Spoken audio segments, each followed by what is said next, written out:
Olá amigos, tudo bem? Estamos nós aqui para mais uma palestra. Dessa vez nós vamos abordar um tema que não é tão falado, né? Principalmente no meio espírita, que é a adoção. No caso aqui, um ato de amor, porque é a forma que eu enxergo este ato, né? Essa palestra eu já tenho preparada há um tempo, eu já apresentei algumas vezes, e eu decidi gravá-la agora em função da proximidade do dia da adoção, que é dia 25 de maio. Que, aliás, é o dia que nós pretendemos colocar essa palestra no ar. Então, vamos seguir conosco aqui no entendimento deste tema e por que eu entendo que a adoção é um ato de amor. Vamos começar aqui com esta questão de anotar a data, 25 de maio, Dia Nacional da Adoção. Está aqui essa imagem bonita, né? A mãozinha aqui da criança segurando a mão do adulto. E adotar é acreditar que a história é mais forte do que a hereditariedade, que o amor é mais forte que o destino. Essa frase, inclusive, faz parte da campanha, né? Adotar é acreditar que a história é mais forte que a hereditariedade e que o amor é mais forte que o destino. É uma frase interessante para se pensar, para se analisar. Bom, para dar em sequência aqui na nossa palestra, eu quero apresentar para vocês um vídeo de 2 minutos, mais ou menos. É o vídeo de uma música para crianças adotadas. É tema, né? Este vídeo, essa música, na verdade, é tema de um programa da GNT, que é Histórias de Adoção. Está lá no canal do GNT, vocês podem assistir tanto no canal como também no YouTube. A música chama-se O Portão. Ela é a composição de Lula Queiroga. E as crianças que gravam aqui são as crianças do Colégio Apoio do 4º ano D. Vamos ver o vídeo. Entrando no ar em 10, 9, 8, 7, 6, 5, 4, 3, 2, 1, já tio.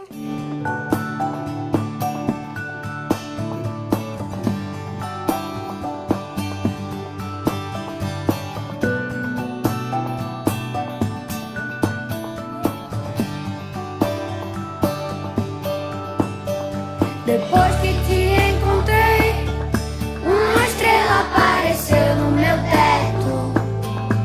Meu coração se encheu de afeto. É como se abrisse um portão em nossas vidas. Depois que te conheci, é como se não houvesse antes. O mundo é agora em diante. É como plantar um jardim. Nem sei quanto tempo esperamos, até que um dia, enfim, você faz parte de mim.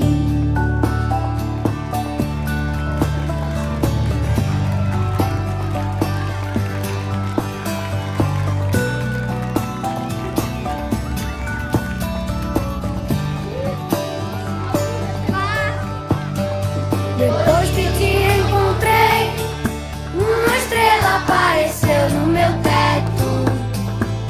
Meu coração se encheu de afeto. É como se abrisse um portão em nossas vidas. Depois que te conheci, é como se não houvesse antes. O mundo é agora em diante. É como plantar. Nem sei quanto tempo esperamos, até que um dia, enfim, você faz parte de mim. Chama de pai, chama de mãe, chama de filho, chama de irmão, chama de amor, aquilo que mora nesse coração. Chama de amor, chama de amor.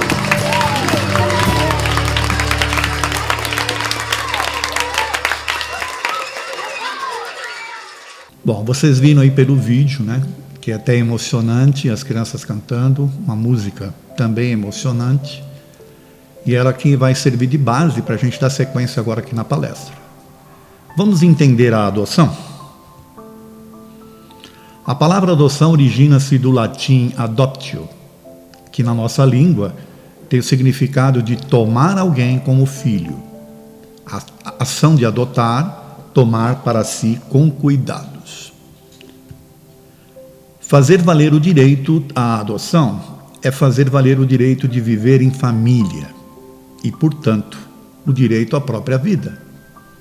Porque as pessoas, as crianças principalmente órfãos, elas acabam não tendo essa oportunidade de convivência nesse núcleo, que é o núcleo familiar, que se faz tão necessário para o desenvolvimento do ser humano, principalmente na sociedade que nós vivemos, na atualidade. Em todos os países existe uma legislação própria que regula a adoção. Cada país tem a sua. No Brasil, nós temos a nossa, que, aliás, vem sendo revista ao longo do tempo. Só que a adoção em si, ela não é um assunto só do ser humano. Está presente na natureza em diferentes espécies. Vocês estão vendo essa figura aí, do macaquinho com um gatinho? É mais comum, inclusive, entre os mamíferos, as espécies de mamíferos, e interessante, até em espécies que são predatórias entre si. Eu nunca me esqueço de um vídeo que eu vi, até emocionante, de uma onça que, em função da fome, acabou matando uma macaquinha, só que essa macaquinha deu à luz ali no momento que estava sendo morta pela onça. A onça não teve dúvida, deixou a macaca e pegou o feto do macaquinho com a boca assim, subiu com ela na árvore e ficou lá um bom tempo, semanas inclusive, cuidando dessa macaquinha. Depois o vídeo não tem sequência, então não sei direito o que aconteceu.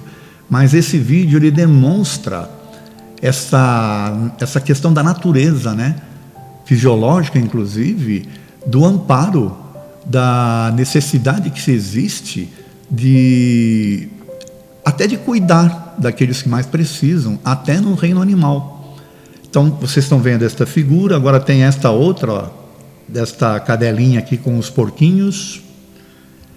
Esta outra aqui, da onça também com os porquinhos, amamentando. Esta do cachorro aqui, com 2 gatos. No caso aqui uma cadela. E, além dessas aqui, existem inúmeras outras. Nós estamos só colocando essas para mostrar aqui o que é possível. Aliás, e tem até um livro que trata desse tema. É que agora não recordo bem o nome, mas se vocês tiverem curiosidade, procurem na internet que vocês vão encontrar um livro que trata, inclusive, com uma série de outras imagens, além dos vídeos como esse que eu citei, que existem.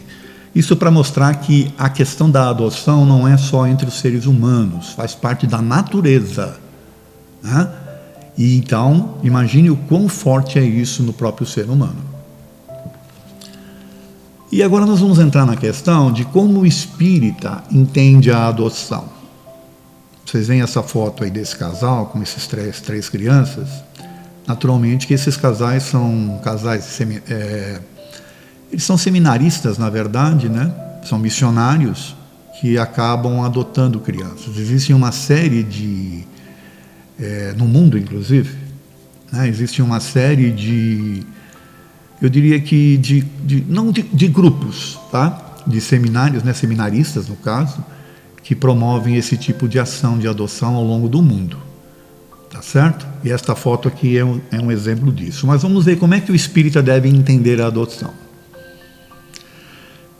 Esta imagem, vocês estão vendo aqui o conceito do espírita, do que é o ser humano. No caso aqui, o espírito, mais o perispírito, mais o corpo físico. Então nós somos formados por esses 3 elementos. O espírito, que é o ser primordial, que é uma centelha, no caso aqui está sendo representado apenas por uma luz. O perispírito, que é o intermediário entre o corpo e o corpo físico, entre o espírito e o corpo físico. E o que é, então, dentro dessa questão, como é que a gente pode avaliar o conceito do espírito? Os espíritos são os seres inteligentes da criação e povoam o universo fora do mundo material. Então, o espírito está fora do mundo material e povoa o universo, sendo que são os seres inteligentes da criação. Precedem o mundo corpóreo e sua existência em nada depende deste.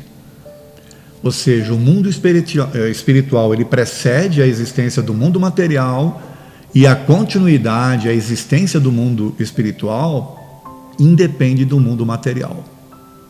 Tá bom? Tem muitas pessoas preocupadas, que se um dia a Terra acabar e tal, vai acabar os espíritos. Não vai. A Terra, fisicamente falando, pode até acabar, mas o mundo espiritual vai continuar existindo. Tá certo? Não tem uma forma e aparência que os define para nós, pois que são energia. Isso é um outro conceito que nós temos que ter bem claro. O espírito é energia. Quem cria os espíritos é unicamente Deus, e de forma permanente, ou seja, jamais deixa de criar. Isso também é um outro conceito que é importante entender. Os espíritos são criados unicamente por Deus. Não há procriação de espíritos. Não tem a história de um espírito macho casar, no plano espiritual com a espírita fêmea e gerarem espíritozinhos. Não é assim que funciona. Quem cria os espíritos é unicamente Deus e de forma permanente. Os espíritos não procedem um dos outros, portanto, no mundo espiritual são todos irmãos. É a sintonia que os une. A gente já falou dessa questão, que não há procriação no plano espiritual, tá certo? Então, eles não procedem um dos outros, no caso, os espíritos, e o que os une, o que os mantém, ligados, na verdade, é a sintonia. Para evoluir, reencarnam em diferentes mundos corpóreos. A Terra é um deles, não é um único, mas é um deles. Para reencarnar, necessitam de um corpo intermediário, no caso o perispírito, que guarda a aparência do corpo físico. As pessoas às vezes confundem, principalmente pessoas que têm evidência, quando a gente fala que o espírito não tem forma, que ele é uma centelha, é um clarão, é uma energia, as pessoas confundem, porque elas veem na verdade a figura humana. Só que esta figura que está sendo vista é a figura do perispírito, que é parecida com o corpo físico, porém num estado material diferenciado. É um estado mais etéreo, em termos de matéria. Só que a aparência física é do corpo humano. No caso, o perispírito. Não tem sexo no sentido que entendemos, porque isso depende do corpo físico. Há amor e simpatia, baseado na sintonia e nos sentimentos. Esta é uma outra questão também que é de extrema importância a gente entender. O espírito, por ser energia, mesmo utilizando um perispírito, que é um corpo que tem a aparência do corpo físico, não tem sexo. Não há necessidade tem pessoas que não gostam quando eu falo isso, tá? Mas não há necessidade de sexo nos espíritos porque não há procriação. Isso quer dizer que os espíritos não fazem sexo? Pode até fazer, mas é mais por uma questão de apego às paixões materiais do que de uma necessidade do próprio espírito. Só que isso aí é tema para uma outra palestra. O importante é a gente entender isso, tá bom? Nessa questão, inclusive, que a gente está falando, é importante a gente notar o amor, a simpatia e a sintonia, que são as 3 palavras que eu grifei aqui em vermelho, Elas são de extrema importância para a gente entender essa questão das relações dos espíritos. As relações são baseadas no amor, na simpatia e na sintonia. E também, nessa 4ª palavra aqui, sentimentos. Vamos falar agora do conceito espírita sobre o corpo físico. O corpo físico é oriundo do reino animal e possui as características sexuais próprias para geração e procriação. Vamos perguntar assim: da onde provém o corpo físico humano do reino animal, através de experiências, né, de experimentações aí de milhares de anos. Aliás, se nós formos pegar os primeiros humanos, a formação, né, de cerebral, do crânio, a postura, a pelagem, nós vamos ver que é bem clássico, né, essa migração. E o corpo físico vem evoluindo ao longo do tempo, tá certo? E as características sexuais que existem no corpo físico é para dar efeito na procriação, né, na geração de novos corpos para que espíritos possam habitá-los. A escolha do sexo é feita de acordo com a necessidade de aprendizados específicos. Existe um item no Livro dos Espíritos que é a escolha das provas, que são as questões de 258 até 273. Ali a gente vai entender que o espírito escolhe previamente, antes de reencarnar, que tipo de provas, expiações, necessidades ele vai ter de desenvolvimento, inclusive o sexo que ele vai utilizar. O processo de gestação é automático e se desenvolve independente da existência ou não de um espírito ligado ao corpo. Isso aqui também é importante entender. Quando há, né, a união do esperma, né, do espermatozoide lá com o óvulo, que começa o processo de desenvolvimento do feto, primeiro na união, depois na divisão celular, este processo ele é totalmente automático. Pode ter ou não um espírito ligado ali, e se tiver um espírito ligado, esse feto vai seguir adiante, inclusive quando houver o corte do cordão umbilical. Mas se não tiver no espírito, este corpo não vai seguir. A partir do momento que há o corte, né, do cordão umbilical, que é quem mantém o feto vivo, este feto ele acaba não seguindo adiante, porque não tem o espírito ligado a ele que o mantém vivo. Isso é de extrema importância também nós entendermos, tá, esses processos. Toda criança que nasce, então, e sobrevive, tem necessariamente um espírito ligado nela. Aqueles que não sobrevivem é porque não têm um espírito ligado. Tá certo? Agora vamos falar do conceito espírita de parentesco e filiação, né? Com base em tudo isso que a gente já viu até agora. Os pais não transmitem aos filhos uma parcela de suas almas ou dos seus espíritos. Se limitam apenas a dar-lhes a vida animal. Isso aqui quem está falando não sou eu, tá? Está no Livro dos Espíritos. Então, os pais transmitem aos filhos apenas a vida animal. Não transmite parte ou parcela, né, dos seus espíritos. Tá certo? Pais obtusos podem ter filhos inteligentes e vice-versa. A capacidade é sempre do espírito. Isso é outra coisa que é de extrema importância entender. Os espíritos trazem consigo a sua bagagem, as suas histórias, a sua evolução, seus conhecimentos, seu caráter, sua moral. Faz parte do espírito. Os pais, nesse processo de gestação, né, humana, cedem o físico. E o espírito ligado àquele corpo é que traz já toda essa sua bagagem. Por isso que eles falam aqui que pais obtusos podem ter filhos inteligentes ou vice-versa. A sucessão das vidas, né, das várias existências corporais, estabelece entre os espíritos ligações que remontam à atual existência. Então isso aqui também é uma outra coisa interessante. A existência corporal, né, dentro de um lar, ela é estabelecida fisicamente, porém as ligações elas podem remontar ao passado.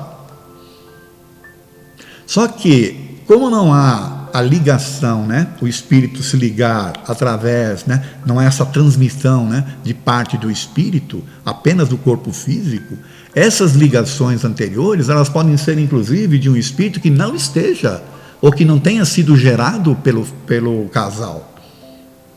Isso é uma coisa que nós vamos ver mais para frente, tá? Porque remonta ao passado. Uma coisa é o convívio familiar, a outra é a questão consanguínea, da geração do corpo. O corpo deriva do corpo, mas o espírito não procede do espírito.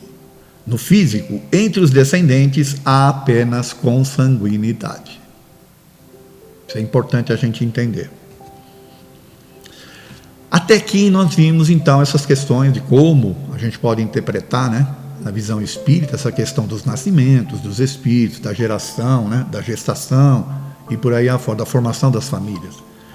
E agora nós vamos entrar numa questão, ainda com base em tudo que a gente viu e vendo mais algumas coisas, que é a família espiritual ou família carnal.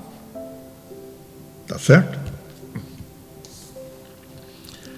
Evangelho segundo o Espiritismo, capítulo 14, que eu, inclusive, indico que vocês leiam posteriormente a esta palestra.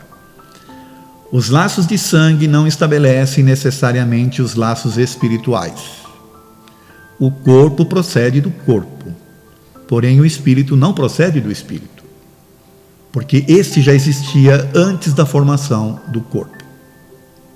Lembra que a gente já falou lá no começo que o mundo espiritual precede ao mundo material e ele não precisa, inclusive, do mundo material para continuar existindo?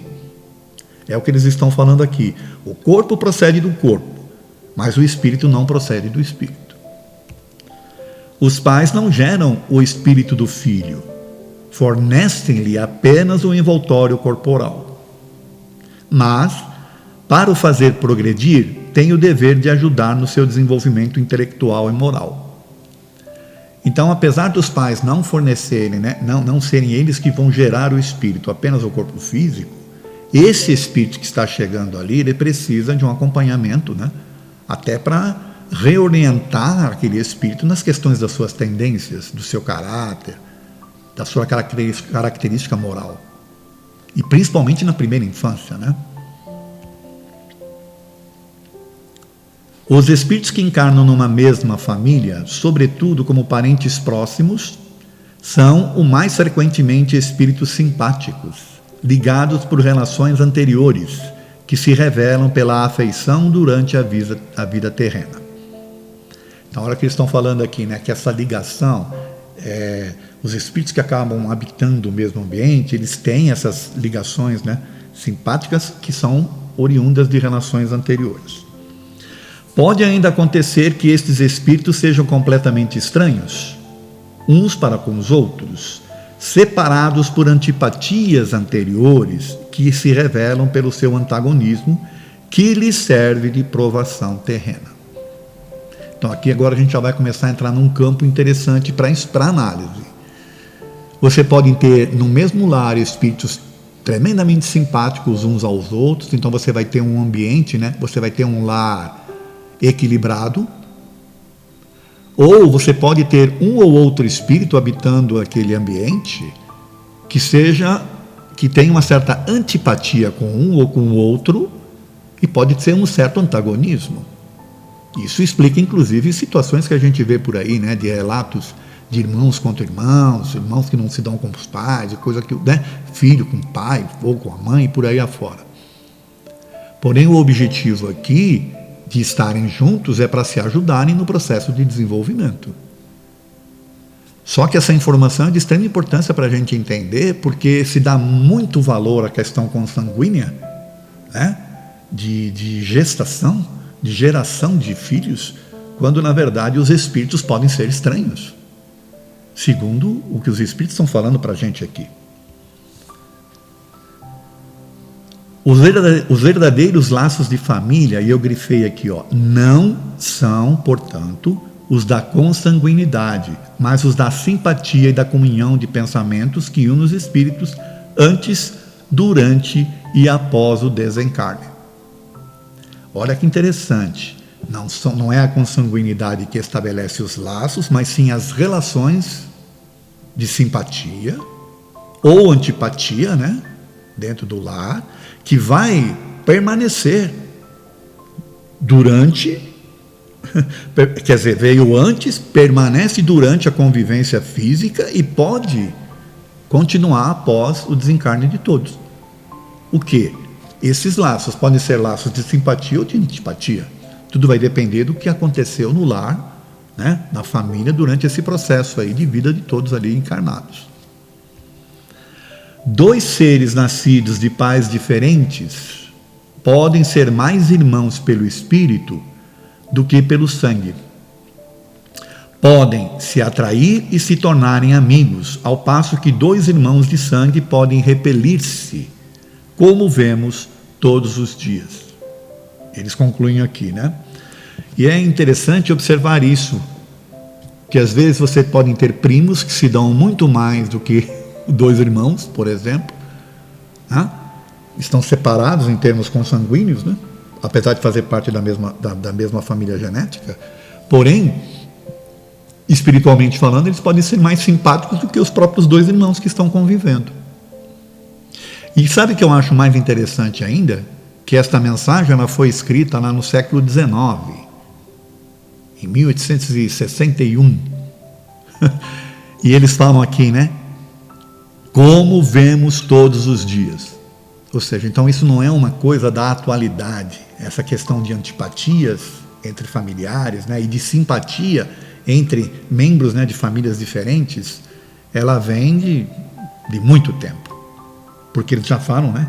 Como vemos todos os dias, em pleno século XIX. Há, portanto, 2 espécies de famílias. Olha que interessante isso aqui, tá? Há, portanto, 2 espécies de famílias. As de laços espirituais e as de laços corporais. As primeiras se perpetuam pela eternidade através de várias migrações do espírito, enquanto as segundas se desfazem já a partir da vida atual. Esta, na verdade, eu acho que é a frase mais interessante da gente entender aqui. Tem 2 espécies de famílias, as famílias espirituais e as famílias carnais. As famílias espirituais, né, se perpetuam e se mantêm. As carnais, elas podem se desfazer já nesta vida, dependendo, né, das situações que são vivenciadas ali no lar. Isso é importante a gente entender, porque, de novo, se dá tanta importância à questão consanguínea, quando na verdade ela não é o principal. Quando a gente entende essa questão das relações dos espíritos, né? Agora veja essa questão 205 do Livro dos Espíritos, é a resposta que os espíritos deram. Sobre a questão, porque o Kardec, preocupado ali, ele pergunta se a reencarnação não seria algo que atrapalharia, né, este processo de fraternidade entre os espíritos. Olha a resposta que eles dão aqui, ó. A doutrina da reencarnação aumenta os deveres da fraternidade, visto que entre os vizinhos ou entre os empregados pode-se encontrar um espírito que esteve ligado a vós pelos laços consanguíneos.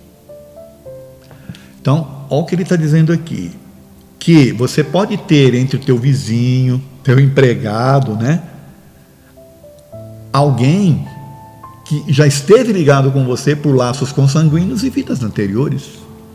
Por isso que, inclusive, pode haver a simpatia, né? Ou até a antipatia, dependendo da situação. Eu estava falando antes aqui de primos, aqui eles já estão falando até de empregados, estão falando de vizinhos. Olha onde está indo o nível de entendimento que a gente tem que ter sobre essa questão das relações. Nós temos que ampliar nossa mente para entender. Bom, vimos até aqui essas questões todas, os espíritos falando sobre essa questão da consanguinidade, essa questão da inter-relação que há de simpatia ou não entre os espíritos. Agora nós vamos ver o seguinte, será que Jesus confirma os espíritos? Vamos ver? O que é que tem aqui que Jesus pode ter falado sobre o assunto? O que nós vamos ver aqui, vocês vão encontrar em Marcos 3, 20, 21 e 31 a 35 e também em Mateus 12, 46 a 50. Tá? Disseram-lhe, eis que tua mãe, teus irmãos e tuas irmãs estão lá fora e te procuram. Ele então perguntou, no caso Jesus, né? Perguntou, quem é minha mãe e quem são meus irmãos? Estranha essa pergunta, né? Puxa, ele estava lá pregando, de repente o pessoal falou, olha, tua mãe e teus irmãos estão lá fora. Aí ele pergunta, mas quem é minha mãe e quem são meus irmãos? E segue aqui, ó. E repassando com o olhar os que estavam sentados ao seu redor, disse, eis a minha mãe e os meus irmãos, apontando para todos ali, né? Quem fizer a vontade de Deus, esse é meu irmão, irmã e mãe. Então, o que é vontade de Deus? A interpretação que a gente tem que ter aqui. Relações espirituais. Porque as carnais, elas são passageiras. Interessante, né? Seguindo aqui em outro agora, ó. Vocês vão encontrar em João 19, versículos 25 e 26. Ora, Jesus vendo ali sua mãe, e que o discípulo a quem ele amava estava presente, disse à sua mãe, mulher, eis aí o teu filho. Depois disse ao discípulo, eis aí tua mãe. E desde aquela hora o discípulo a recebeu em sua casa. Então, mais uma vez, né, mostrando e tentando comprovar essa questão das ligações espirituais, da família espiritual em detrimento da família carnal, que é passageira, Jesus coloca mais uma questão aqui, que eu acho que vale a pena a gente pensar. Outra questão que eu quero trazer para vocês é o conceito espírita de provas e expiações. Então, esta figura que vocês estão vendo aí, né, é de uma pessoa tendo que decidir entre dois caminhos, né? O de provas, aliás, o caminho das provas aqui está bem esburacado, e o das expiações um caminho melhorzinho, né? Vamos tentar entender, para a gente criar um contexto um pouco mais amplo sobre essa questão da adoção. Na questão 132 do Livro dos Espíritos, Deus lhes impõe a encarnação com o fim de fazê-los chegar à perfeição. Então, qual é o objetivo da encarnação ou da reencarnação? Chegar à perfeição, quer dizer, nós nos desenvolvermos. Para uns é expiação, para outros missão. Mas, para alcançar essa perfeição, tem que sofrer todas as vicissitudes da existência corporal. Nisso é que está a expiação. Então, se você fala assim para mim, o que é expiação?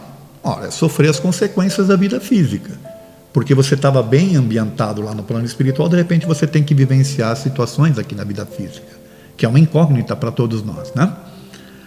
Bom, entretanto, em virtude do axioma de que todo efeito tem uma causa, essas misérias são efeitos que devem ter a sua causa. E desde que se admita a existência de um Deus justo, essa causa deve ser justa. Então, dentro desses conceitos todos de interrelação entre os espíritos no plano espiritual, dessa questão toda da vivência física, uns conseguem ter lares, né? Outros não conseguem. Como justificar essas coisas todas? Seria Deus injusto ou a causa é justa? Isso é um outro conceito que nós temos que pensar também. Por quê? E aí eu vou colocar algumas questões para a gente aqui com base nisso que a gente está falando, tá? A primeira é essa aqui, ó. Por quê? Considerando as dificuldades da reencarnação para o espírito, alguém nasce e logo é abandonado ou perde seus pais? No caso aí, se tornando órfão. Então, vão falar assim, bom, existe uma explicação própria para isso? Não, porque vai ser de cada caso. Mas, baseado na questão da justiça, baseado na questão da causa e efeito, a causa deve ser justa. Então, por que pessoas, considerando a dificuldade que se tem para reencarnar, né, todo esse processo, reencarna e logo perde os pais, né, e acabam ficando órfãos? Por que algumas pessoas desejam tanto ter filhos e não conseguem? Então, isso aí é uma outra questão para a gente pensar. Pessoas que ficam, inclusive, né, martirizadas, se martirizando, elas criam situações, porque querem, mas não conseguem ter filhos. Qual é a razão? Porque alguns são efetivamente adotados e outros não. Então é uma outra questão que eu estou trazendo aqui. Pessoas que se tornam órfãos, acabam indo para os orfanatos, uns são adotados, outros não.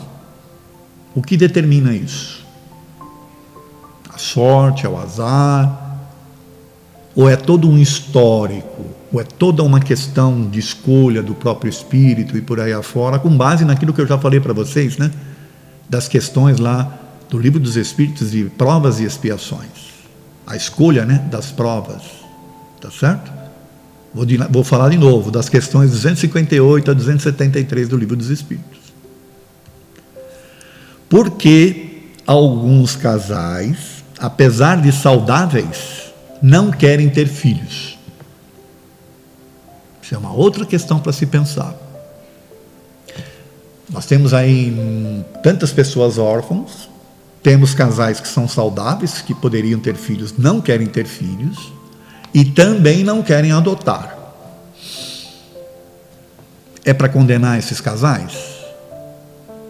Cabe a nós aqui decidir o que é bom para eles ou não? Ou com base nas escolhas, com base em tudo que a gente vem falando, é uma decisão de cada um ali, aliás, do casal em si, né? Isso é para se pensar também. Quais então, né, com base em tudo que a gente viu aqui, os sentimentos que têm que ser tratados em situações assim? Em todas essas situações que nós colocamos? Tem uma outra que não está aqui, mas que me veio agora, né? Por que tem casais que querem tanto ter filhos e não conseguem? Aí, se eles relaxam em termos dessa sua necessidade, adotam uma criança e, na sequência, acabam engravidando. É uma outra questão interessante. Não? Bom, tudo isso que eu coloquei para vocês até agora é para que a gente refletir sobre essas questões, principalmente das inter-relações, né? Família espiritual, família carnal. Você pode, de repente, num filho adotado, ter um espírito muito mais afim a você do que um consanguíneo. Isso é uma coisa para a gente pensar, tá certo? E agora nós vamos entrar em algumas questões da própria adoção em si. Vamos começar desfazendo alguns mitos que existem sobre a adoção. E eu já coloquei essa primeira imagem aqui para provocar mesmo, tá? É um casal aqui de homens, né, homossexuais, com uma criança, que adotaram uma criança. Tá? São coisas que nós temos que pensar também. Vamos ver? O primeiro mito. Filhos adotados sempre têm problemas. É um mito. As histórias, tem história, aliás, histórias maravilhosas de adoções maravilhosas. Então, essa coisa de que sempre tem problemas vai depender de uma série de outras coisas. Somente pessoas de posse podem adotar. Também é um mito. A adoção está aberta para qualquer um. Naturalmente, se a pessoa tiver condições, né, vai ser avaliado se a pessoa tem condições de manter a criança, de sustentá-la e tal, né? Filhos adotados têm dificuldade em amar seus pais adotivos. Outro mito. Aliás, eu diria que filhos adotados têm uma condição de amar mais ainda os pais adotivos, né? Em função de sentimento de gratidão, né? Sabe, da esperança, né? Da bondade que existe nesse ato. É melhor a criança adotada não saber de sua adoção. É outro mito. Porque é de extrema importância, né, pelos relatos, por tudo que eu já li sobre o assunto, que a criança tem que saber desde o início, não há problema nenhum, né, que ela é adotada, que ela é o filho do coração, por exemplo. Ou filho espiritual, agora que a gente tem todas essas informações trazidas aqui pela doutrina. Todo filho adotado vai querer conhecer sua família biológica. É um outro mito. Não é assim, e as histórias que nós temos vistos também aí, que eu pesquisei bastante para fazer essa palestra. Não, tem criança que se sente tão bem, né, que ela foi tão bem organizada, tão bem educada, ela se sente tão bem ambientada no lar, que ela não quer saber. Principalmente se ela tem consciência dessas coisas que nós falamos aqui, da questão da família espiritual em relação à família carnal. Ela pode estar se sentindo tão ambientada espiritualmente falando no seu lar, né, na sua família, que ela entende que a consanguinidade não tem nada a ver. Filhos adotados são discriminados e sofrem preconceitos na sociedade. Poderia até ser no passado. Hoje em dia eu diria que não. Pelo contrário. A história, talvez, né, que esses filhos podem contar e que os pais podem contar são histórias diferentes, né? Histórias positivas ao invés de histórias negativas. Seguindo. As crianças mais velhas trazem vícios auridos na instituição que as abrigava. Pode ser, pode não ser. O espírito tem a sua história, a sua trajetória, o seu caráter, sua moral. Então você pode ter espíritos que inclusive tenham convivências não tão boas no orfanato, mas eles não se deixam influenciar por isso. Pelo contrário. Lembra, a história é do espírito, ela não é da infância. As crianças adotadas por homossexuais tendem a tornar-se homossexuais. Bom, aí é outro mito, né? Que não tem, eu diria que não existe estatística para confirmar isso, é apenas uma ideia, né? Que existe na cabeça das pessoas que são um pouco retrógradas e preconceituosas, inclusive. Filhos adotivos trazem na sua genética possíveis tendências marginais dos pais biológicos. É um outro absurdo aí de mito. Principalmente diante de tudo que nós aprendemos até agora, da questão de que o espírito traz na sua bagagem, né, quem ele é de fato. Os pais pouco influenciam nisso. Então, essa história, né, que já na genética se traz, né, a questão da moral, isso vai por terra. Aliás, existem estudos científicos que comprovam isso, tá? Todo adotado terá problemas de identidade na adolescência, devido ao desconhecimento de suas origens. Também é outro mito. Adolescência, gente, aliás, eu tenho uma palestra sobre isso, tá? Adolescência, a maravilhosa fase do espírito. A adolescência é um momento em que o espírito, que até então vinha num processo de se assenhorar de fato do corpo, né? Tomar conta do seu corpo físico, processo da infância, na adolescência ele tem acesso a todo o seu arquivo espiritual. Isso não é claro a nível físico, mas é a nível espiritual. Então é muito mais fácil na adolescência um espírito se sentir muito bem no ambiente, né, da adoção do que ao contrário. Principalmente se a sua história for uma história em que ele se sinta acolhido no lar, né? É um outro mito aí a ser combatido. E agora nós vamos entrar na fase final da palestra, trazendo aqui alguns equívocos, né, de pais que adotam. Isso também com base nas histórias que nós vimos e nas leituras que nós fizemos sobre o assunto. Tá bom? Primeiro, contar a história da criança para todo mundo. Então, o primeiro equívoco dos pais é esse, ficar contando a história da criança para todo mundo. A história anterior, né? Às vezes tem pais que querem se colocar como heróis, inclusive, né? E começam a contar isso. Para quê? Não é seu filho, você é um adotor?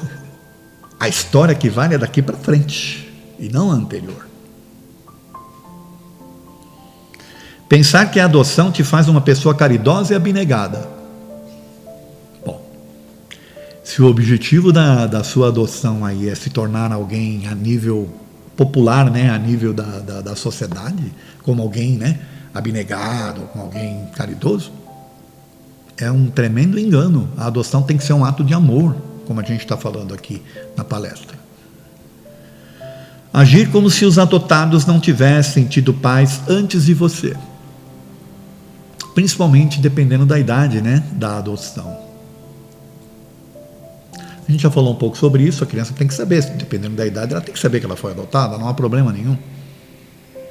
Porque o que vale, na verdade, é a forma como ela é tratada. Esperar dos filhos eterna gratidão ou apreciação por tê-los adotado. Então é aquela da recompensa, né? Da vaidade ou do próprio orgulho.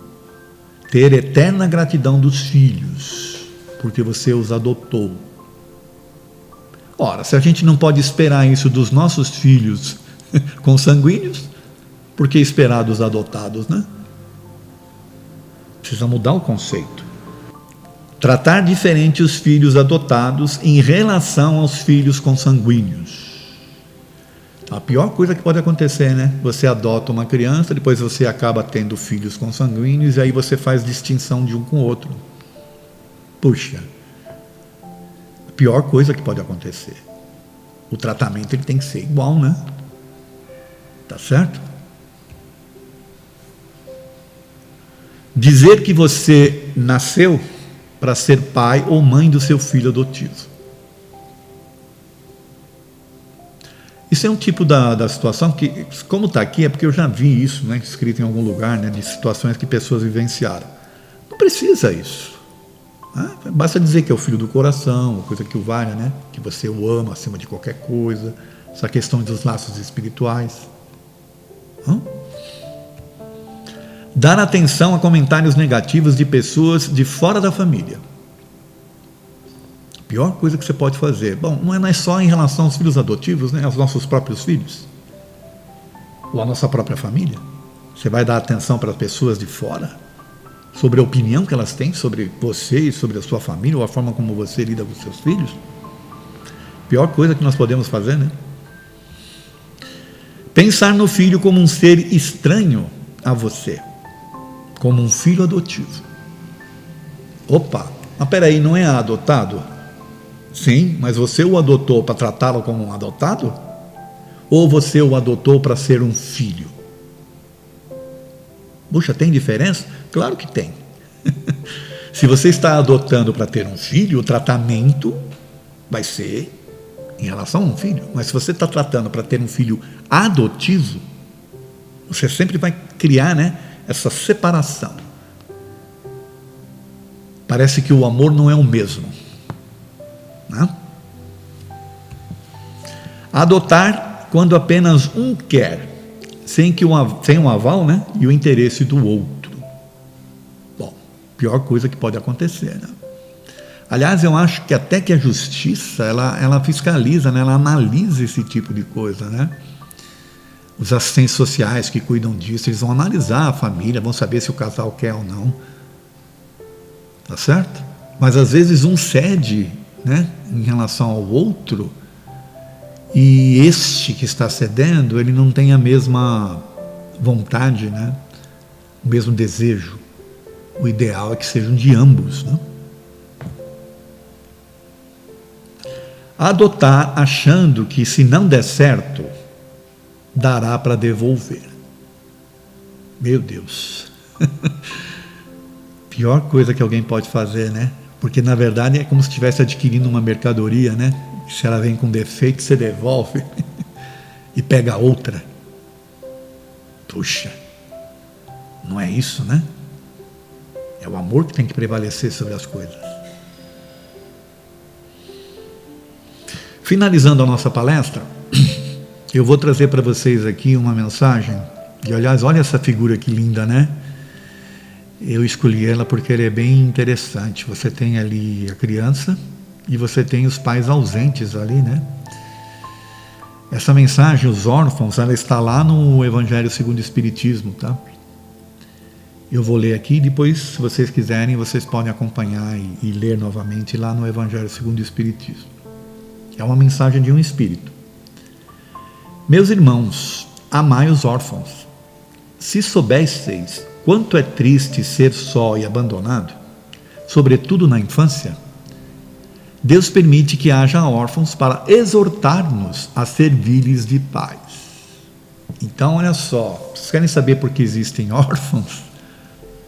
Ah, porque a criança... Não, às vezes a criança vem justamente para, dentro de um processo de missão, despertar nas pessoas, principalmente aquelas que têm dificuldades de ter filhos, a adoção.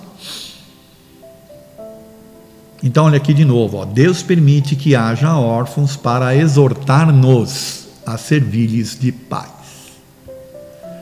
Que divina caridade amparar uma pobre criaturinha abandonada, evitar que sofra fome e frio, dirigir-lhe a alma a fim de que não desgarre para o vício. Então, se tem uma ideia do que seria a missão da adoção, é essa aqui, é de acolher, né? Para educar, para amparar como filho. Agrada a Deus quem estende a mão a uma criança abandonada, porque compreende e pratica a sua lei. Que lei, né? A lei de Deus. A lei da união, né? Espiritual. Ponderai também que muitas vezes a criança que socorreis vos foi cara numa outra encarnação, caso em que, se pudesseis lembrar-vos, já não estaríeis praticando a caridade, mas cumprindo um dever. Então, olha uma observação que eles estão fazendo aqui, que esse Espírito está fazendo, dentro da mensagem. Pode ser que esta criança lhe seja cara, né? Seja uma criança com quem você já teve convivências passadas. Assim, pois, meus amigos, todo sofredor é vosso irmão e tem direito à vossa caridade. Não, porém, a essa caridade que magoa o coração, não a essa esmola que queima a mão de quem cai, em quem cai, pois frequentemente bem amargos são os vossos óbolos. Quantas vezes seriam eles recusados se na choupana a enfermidade e a miséria não os estivesse esperando? Dai delicadamente, juntai ao benefício que fizerdes o mais precioso de todos os benefícios, o de uma boa palavra, de uma carícia, de um sorriso amistoso. Evitai esse ar de proteção, que equivale a revolver a lâmina no coração que sangra, e considerai que, fazendo bem, trabalhais por vós mesmos e pelos vossos. Essa parte, inclusive, tem a ver com muitas das coisas que eu falei dos equívocos, né? Vocês vão encontrar essa mensagem no Evangelho segundo o Espiritismo, capítulo 8, item 18. Um espírito familiar. O espírito não assina, né? Ele se identifica como um espírito familiar. E eu vou encerrar, né? Com essa final de frase aqui, ó. Evitai esse ar de proteção, que equivale a revolver a lâmina no coração que sangra, e considerai que, fazendo bem, trabalhais por vós mesmos e pelos vossos. Concluindo agora a nossa palestra, eu vou deixar vocês com mais um vídeo aqui, que é um dos episódios, é de poucos minutos também, é um dos episódios daquela Histórias de Adoção que eu falei para vocês que tem na GNT. Assistam este vídeo que está aqui, agora finalizando a palestra, e depois, se vocês quiserem, acompanhem outros vídeos que tem, porque é muito interessante, as histórias são lindas, histórias que mexem, né, com o emocional e que vale a pena ser visto. Ainda mais agora, diante de toda a informação que a gente tem dessa questão das relações espirituais e das relações físicas. O Igor fala, quando voltar de uma outra vez, eu posso pedir para nascer na sua barriga? Eu falo, olha, você pode pedir, mas se não puder, não tem problema. Você pode vir do jeito que veio dessa vez, que vai ser ótimo, do mesmo jeito. Quem olhar para nossa família e não conseguir ver aqui nessa família o amor, eu acho que não vive nesse mundo. O que a gente construiu com amor é muito mais forte do que a própria biologia. Família para mim é amor, né? Compartilhar. Depois que te encontrei, uma estrela apareceu no meu peito. Família é o bom da vida. Meu coração se encheu de afeto. Você faz parte de mim. Espero que vocês tenham gostado do vídeo e agradeço a atenção de vocês. Tudo de bom.